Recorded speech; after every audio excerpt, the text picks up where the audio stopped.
Welcome in, everybody. You are now tuning into the official podcast of the Kahawa Pride. My name is Blake Winterberg, and I am here with my co-host, Caden Shoemaker, and making his debut on the podcast, my co-host, Kelson Radford.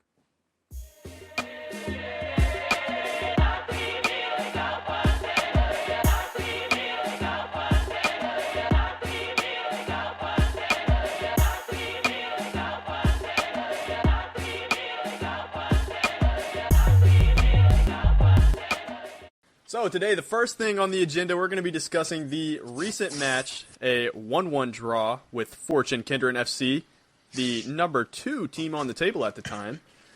We saw a goal go in this week, fellas. We did. Yeah, we'd been missing that, and it was Gideon Etyang in the 49th minute, coming through, putting Kahawa on the board for the first time in a few weeks. Yeah, I remember right. If I remember right, I think Hayes mentioned that was our first goal in over 400 minutes. Something like that, yeah, in the most recent video. Yeah, besides the the cup goal against the second tier side. Yeah. Is that so? It is so. So Fortune did end up responding in the 54th minute, not too long after. The boys had some good chances after that, though. We had some opportunities that I think that we would have liked to see finish. I think that some of our YouTube commenters would agree. Oh, yeah. The comment section was more positive, I think. On behalf of the podcast, I'm proud to welcome in a new debut today, Mr. Kelson.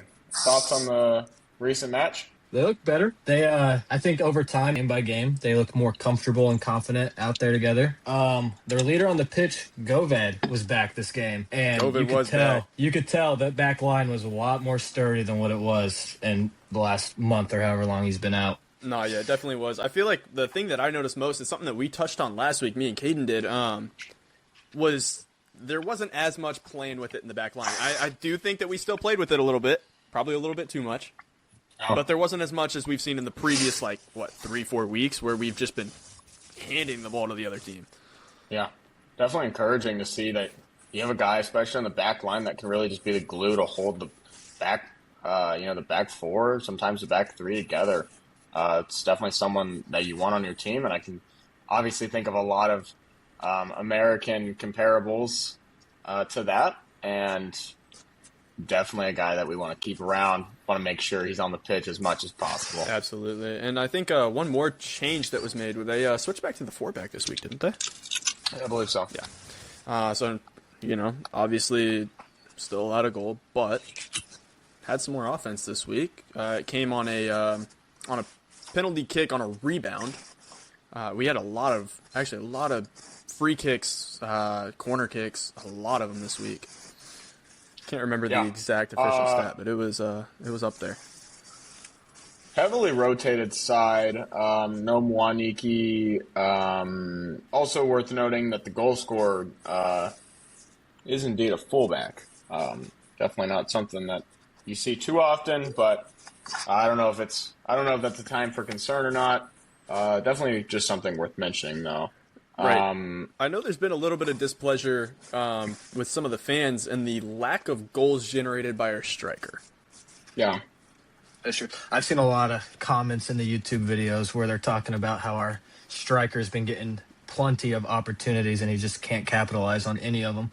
Which, going back to this goal, I mean, it's the first goal in however many minutes, like Caden said. And, it comes from a set piece, and we haven't really – I don't remember the last time we've seen a goal that wasn't off of a free kick or a penalty kick or anything like that. It has been a minute.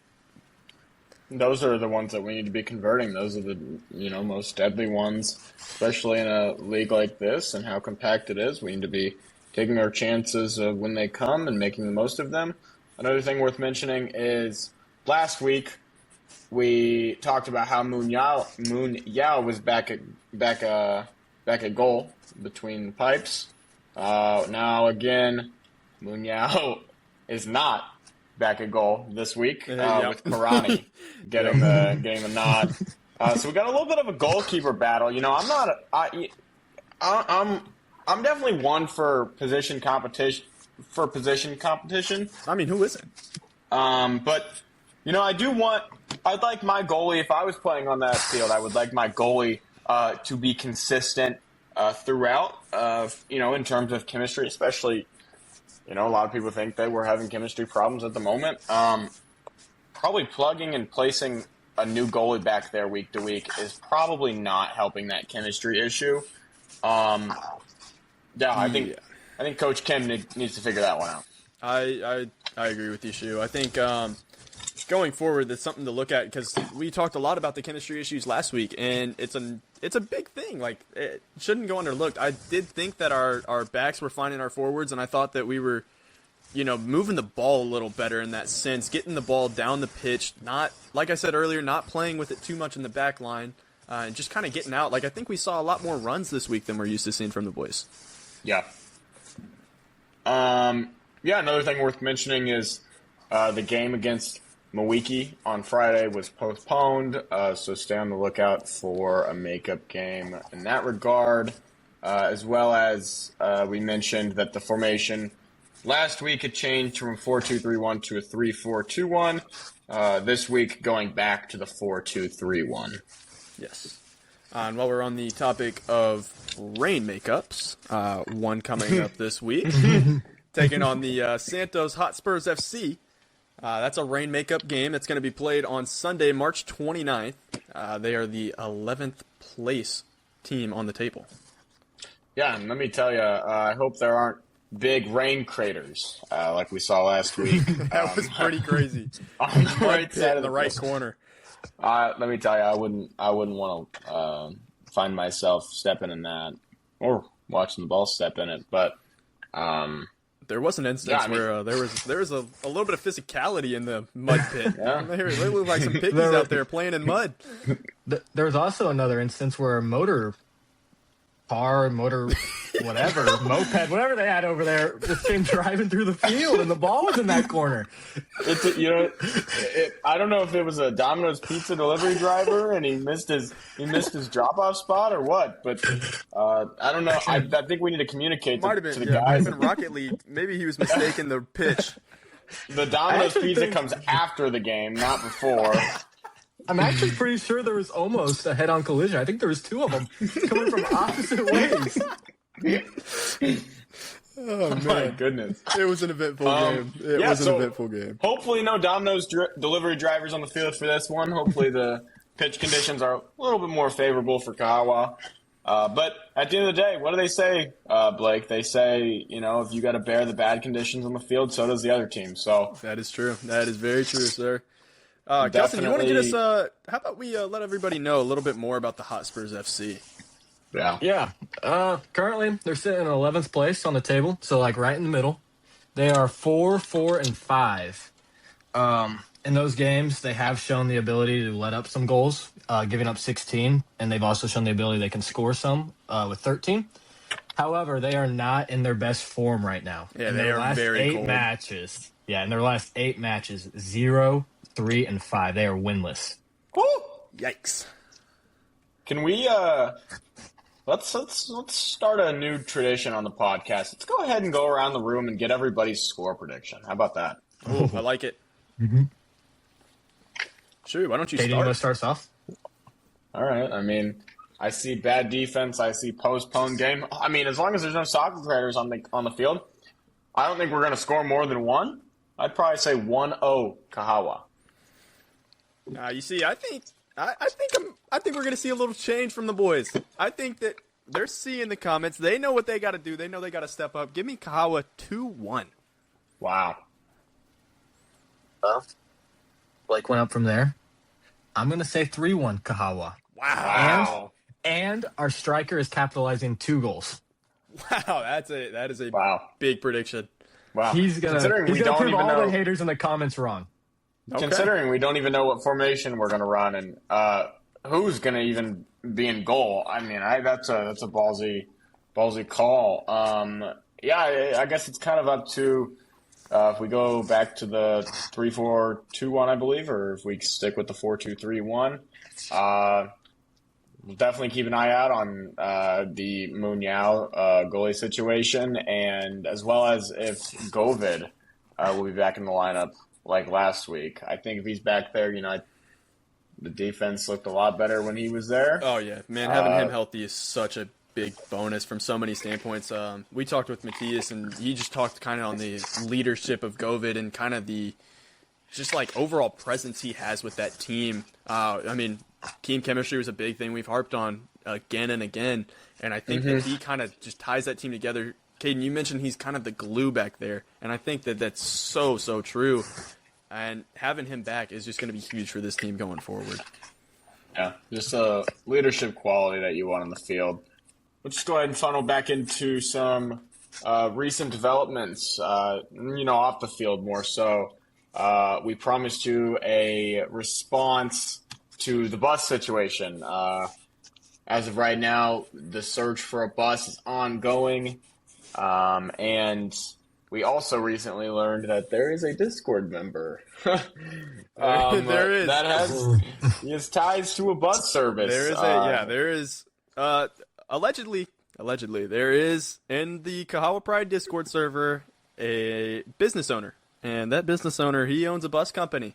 So maybe the Domino's pizza at the back of the bus is coming soon. I don't know. It might be. I mean, does this guy own a bus service in Kenya? Because that's the word on the street. Wow. Sure, it would have to be in Kenya, surely, right? We can't ship. I do assume so. Yeah, I do If assume this so. guy's in the U.S., we're gonna be shipping him a bus across the pond. I mean, Oh man, I don't know. problem with that, Caden. I don't either. I mean, let's at least let's get it dripped out. Let's string it up with some lights, man. Let's get some green and red lights in there. Oh Let's yeah, get a nice big old spot for Kahawa the detail coaches. on the side. Maybe a big mural of Simba. Oh, I was thinking a nice spot for Simba. Oh yeah, little carrier right in the front of the bus, top center. Yeah. Come on. I mean, as long as everybody has a spot. I mean, the bus is one of the best ways to improve that chemistry we were talking about. Absolutely. And as we saw in this week's weekly Jersey Bird video, it's to my knowledge that they have hired a sports psychologist from the UK. A bit about this lady. She was looking to come back to Kenya due to some personal reasons. I believe she reached out on her end.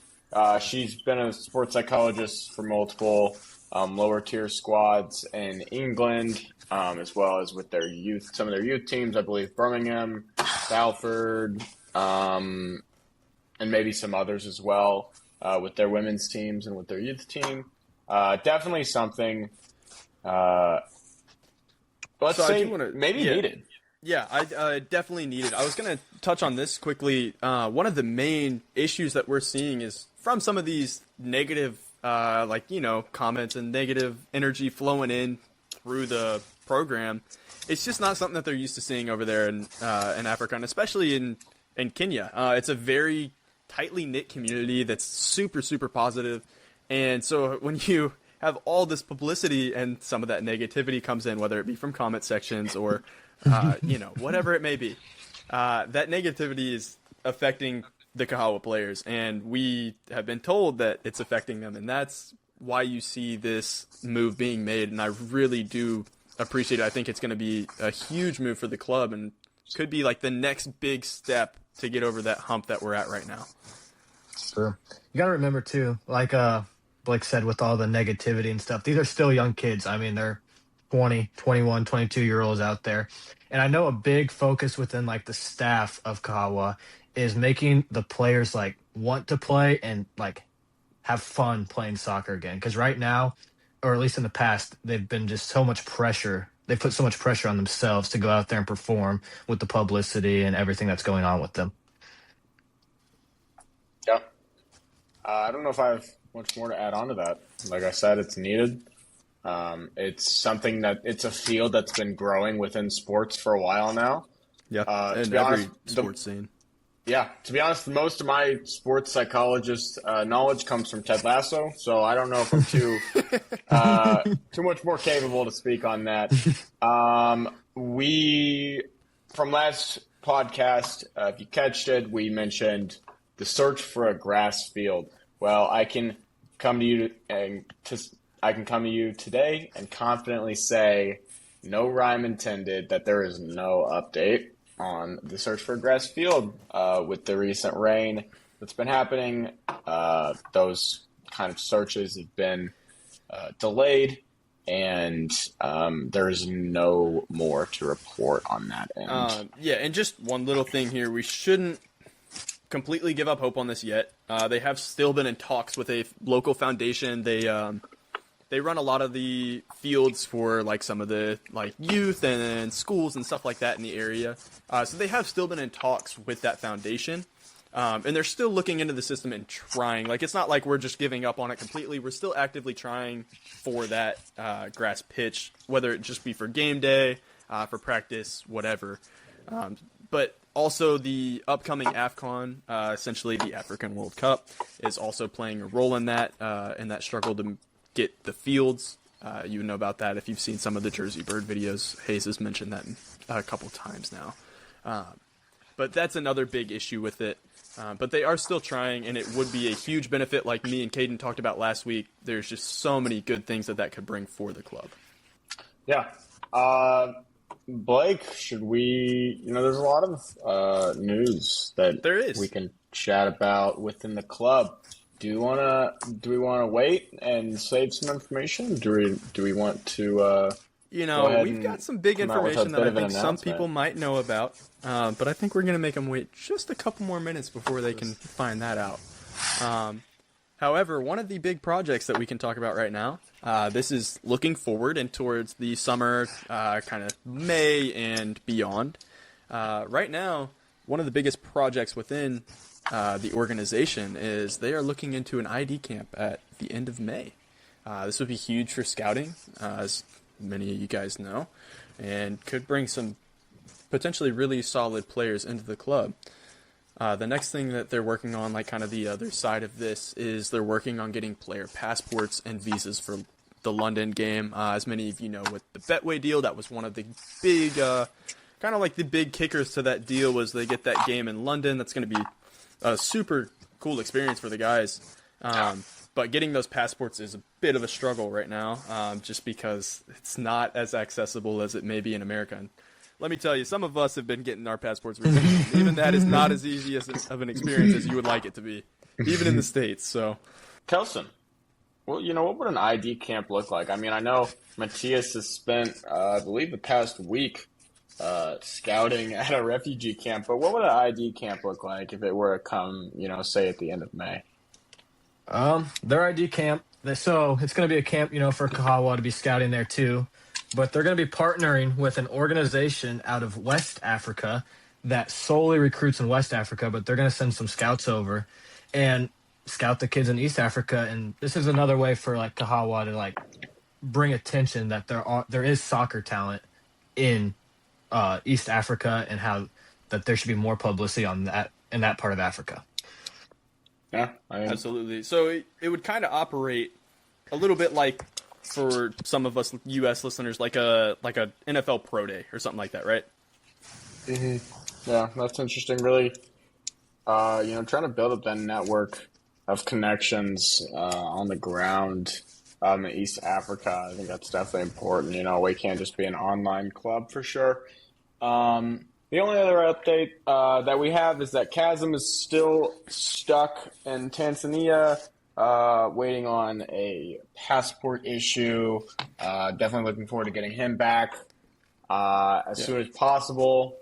And I believe in terms of updates, that is all we have on our end.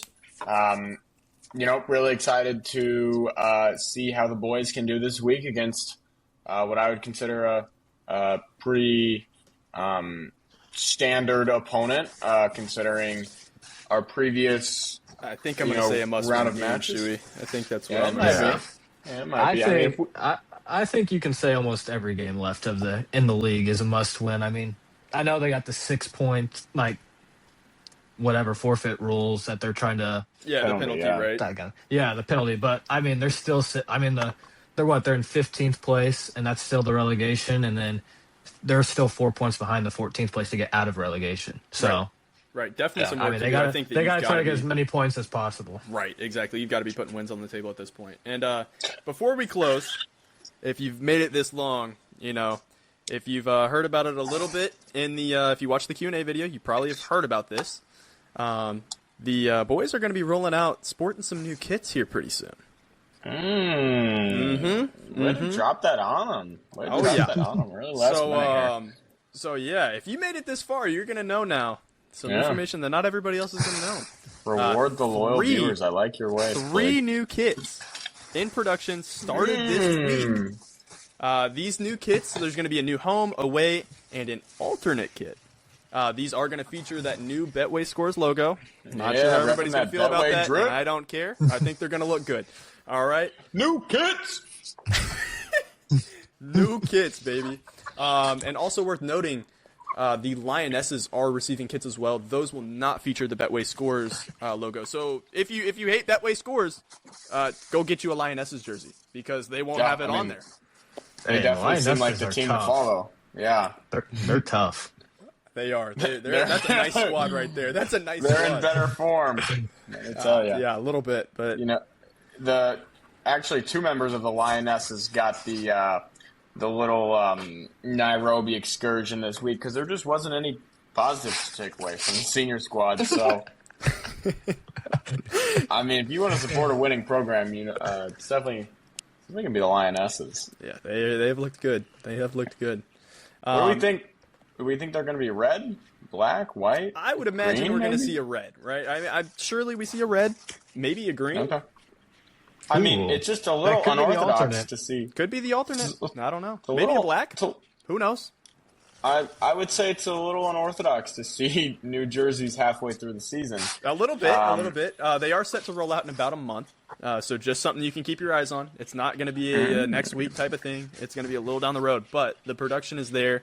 Who knows? Maybe we'll be able to buy some jerseys here pretty soon. Maybe they'll be ready for release to the public soon. Yep, and of course, Betway is covering all of the expenses of the jerseys. Yep. Big part of that deal. Big part of that deal. Yeah. I mean, definitely a positive, right? Probably the only reason that's possible. So, absolutely, yeah. You're not going to roll out, I don't think, new kits mid-season without a nice deal like that to help you out with it. Yeah, exciting times ahead. We're just getting started here with the podcast, and it seems as if the boys are maybe just getting started on their end as well. With 1 point last week. Let's turn that into 3 points this upcoming week, and let's string together a little run, performance. Man. Let's get that ball rolling. Let's get moving, man. Let's get some W's in the win. Get that ball hopping. Oh yeah, hopping on that dirt, hopping baby. On that dirt field, baby. I'll just close this out with the final question for the guy making his debut, Kelson. Is promotion still possible this season? I wouldn't say promotion is possible. I mean, we're still a good 20 points away. Now, we've only played 1 game less than them, but 20 points away, that's a lot to make up in halfway through the season. I would say, though, that a top 10, top 8 possibly finish on the table is a real possibility if the boys get hot, especially with those 6 points that they are trying to get back. Yeah. If they get those 6 points back, I think that's completely game-changing, right? Like, taking away hit. Right now, if they get those 6 points back, that would slide them all the way up to 12th place on the table. Right. So right there. Then realistically, if they get those points back, they're really looking at like a top 5 finish probably. Just kind of thinking out loud here. I mean, we've played the first place squad. We've played the second place squad. I think we've even played maybe the third, fourth, or fifth. Who we haven't played yet, though, is the terror squad. So keep on lookout for that one. I'm ready for the terror squad. We're going to give the terror squad terror. We're going to give the terror squad some Domino's freaking pizza, baby. No, they do not get our pizza, man. Play for the pizza. If they beat us, they get it. Come on. All right. Well, we'll stop wasting your guys' time. And thank you so much for tuning in and bearing with us through some laughter for sure. Just stay on the lookout for the podcast next week. And I hope you guys all have a wonderful rest of your week.